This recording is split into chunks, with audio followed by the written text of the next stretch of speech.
Ricardo, viva. Olá. E vou começar precisamente aqui com o grande título do Negócios, que acaba por reduzir de forma simples o que aconteceu. E no fim foi zero.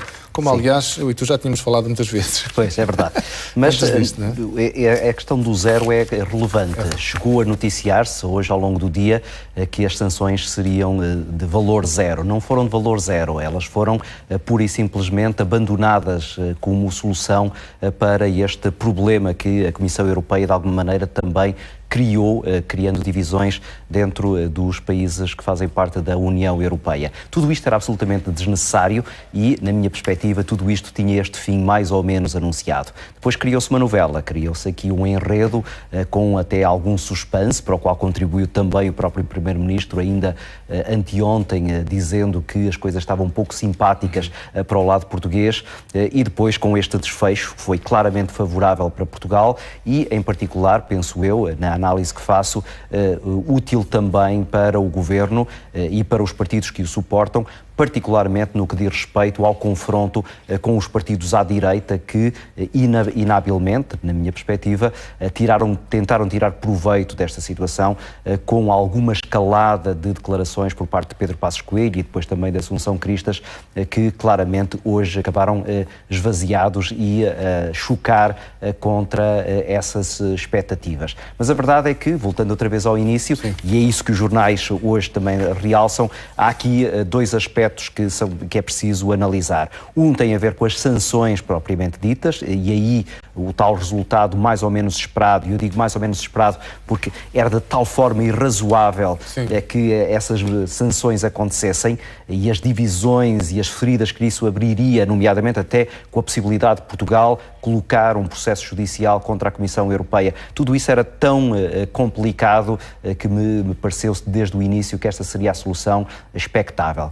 Como também não surpreende o outro lado. E o outro lado, os jornais fazem destaque disso, é a pressão que, apesar de tudo, a Comissão Europeia continua a colocar sobre Portugal relativamente a medidas adicionais ou, sobretudo, a um condicionamento do Orçamento de Estado para 2017.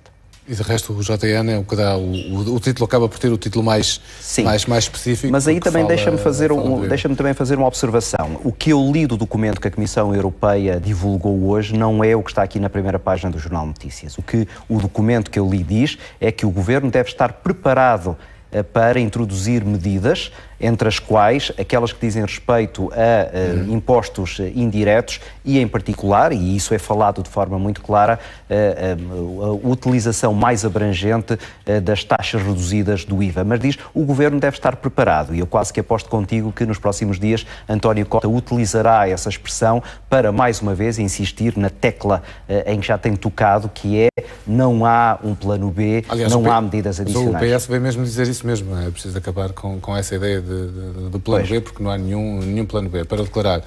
Pois, agora, a verdade, e aí os jornais fazem a leitura que eu também fiz, é que a Comissão Europeia é agora mais exigente do que era até há algum tempo relativamente à redução do déficit. Tinha uma expectativa de 2,7, diminuiu agora para 2,5. Ainda assim, superior aos 2,2, que era uma expectativa do Governo. Embora me pareça que essa expectativa fosse muito otimista e até por causa da diminuição do crescimento interno, dificilmente ela seria atingível. Se agora os 2,5 vão ou não vão ser atingidos, essa é, digamos assim, a questão que neste momento deve estar também, em particular, na cabeça de Pedro Passos Coelho e de Assunção Cristas. Curiosamente, António Costa acabou por escrever no Twitter que, de facto, a única novidade é essa, é do valor do déficit. O jornal, curiosamente, prefere não olhar para o que foi o dia no título, digamos, na primeira página. Olha para o day after. Mas, mais uma vez, já é dizer, bem, isso agora já está fechado, essa discussão.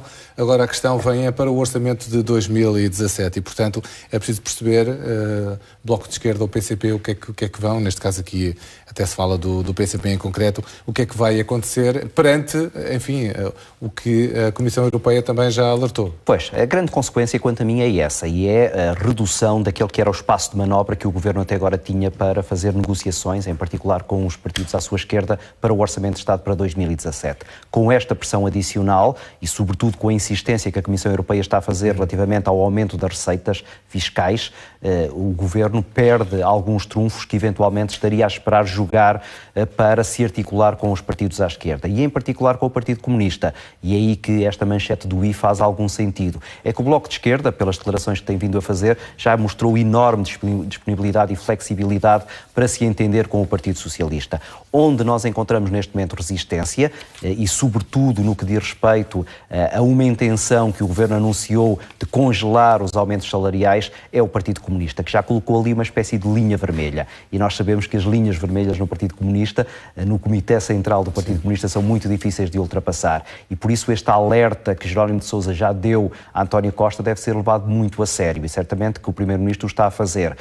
Que outras soluções é que ele tem para conseguir convencer o Partido Comunista a não romper a corda, isto é, a não fazer derrubar a geringonça? Essa aí é claramente, quanto a mim, a matéria que vai dominar as atenções políticas nas próximas semanas.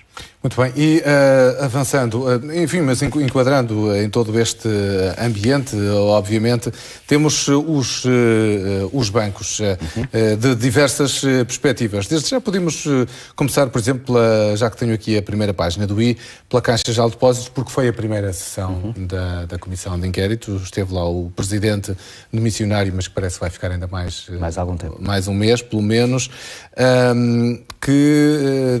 enfim, deixou alguns remarques, enfim, dizendo que não gostou muito de como é que tudo foi tratado, que não conhece o plano da Caixa para a recapitalização, mas ficou ali a ideia, de facto, que o Governo poderá não estar a tratar da melhor forma este caso da Caixa Geral de Depósitos. Não é? Pois, o Governo tem aqui um enorme problema. Tem aqui um enorme problema, desde logo porque está a gerir aquela que é uma das grandes debilidades da economia portuguesa, que é o sistema bancário.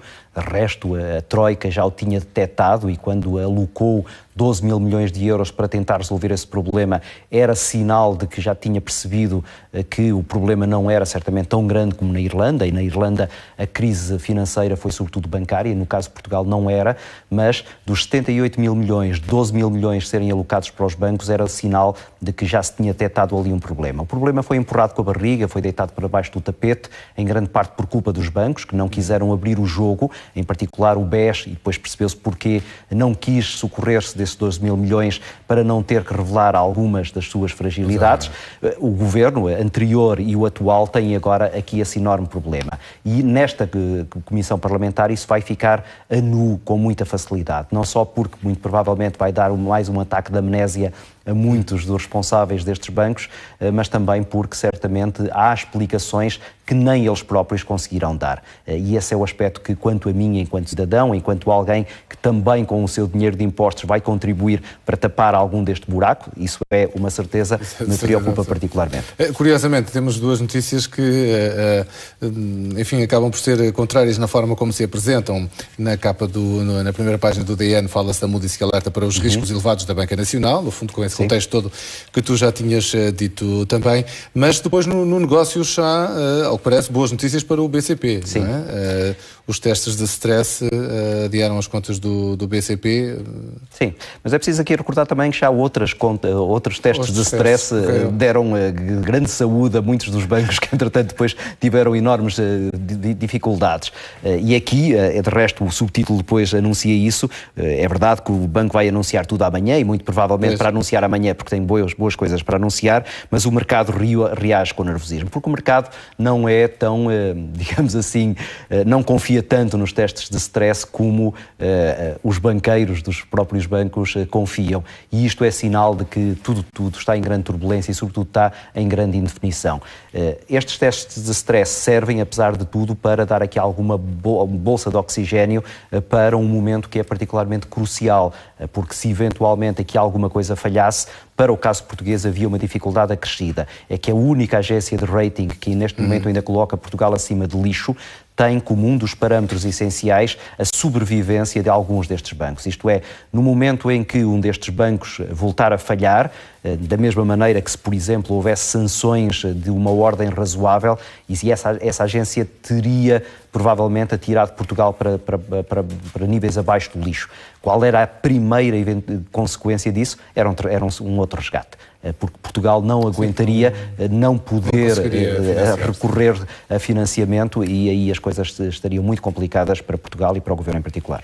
Vamos olhar para um outro assunto que de resto merece destaque em todos os jornais também, mas em quase todos, com destaques um pouco diferentes, mas por exemplo o Público dá-lhe uma grande fotografia, tem a ver com as hepatites, mas nomeadamente com a hepatite C, porque foi de facto muito noticiada, houve até um caso que foi muito mediático, porque foi em plena Assembleia da República, em plena Comissão, que um senhor levantou e disse que era preciso mesmo salvar as pessoas que iam morrer se não houvesse um medicamento, e parece que esse grito de alerta resultou, não é? Resultou para este caso em particular, e é bom que tenha resultado, e as notícias que agora aqui são anunciadas, 3.000 vidas salvas, nem que fossem 2 era já importante, mas 3.000 é significativo, mas é preciso agora ver o outro lado da medalha. O outro lado da medalha é que, a partir de agora, nestes últimos tempos, vão começar a surgir medicamentos com uma enorme eficácia, mas com um preço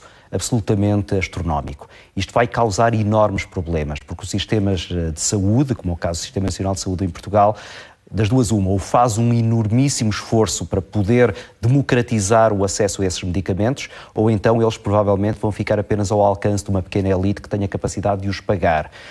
Aquilo que os especialistas dizem é que alguns desses medicamentos podem custar 20.000, 30.000, 50.000 euros, e alguns deles têm que ser repetidos enquanto tratamento. E isso faz com que as pessoas muito ricas possam vir a ter acesso a esses medicamentos, as pessoas que não tenham capacidade de o pagar e para o qual os sistemas públicos de saúde não sejam também capazes de os atender, ficarão numa situação de enorme desvantagem. Imagina qual é o problema social que isso vai criar e a pressão que isso vai provocar também junto dos governos que têm que sustentar esse sistema. No âmbito do jornalismo é sempre interessante, e estamos aqui a ver o exemplo que o JN traz, que é o de Rui Reininho. É sempre importante ter também figuras conhecidas para mostrar como, enfim, também é possível combater estas doenças que, de facto, para quem as sofre, são terríveis. São terríveis, e aí a evolução do sistema da investigação médica é muito importante.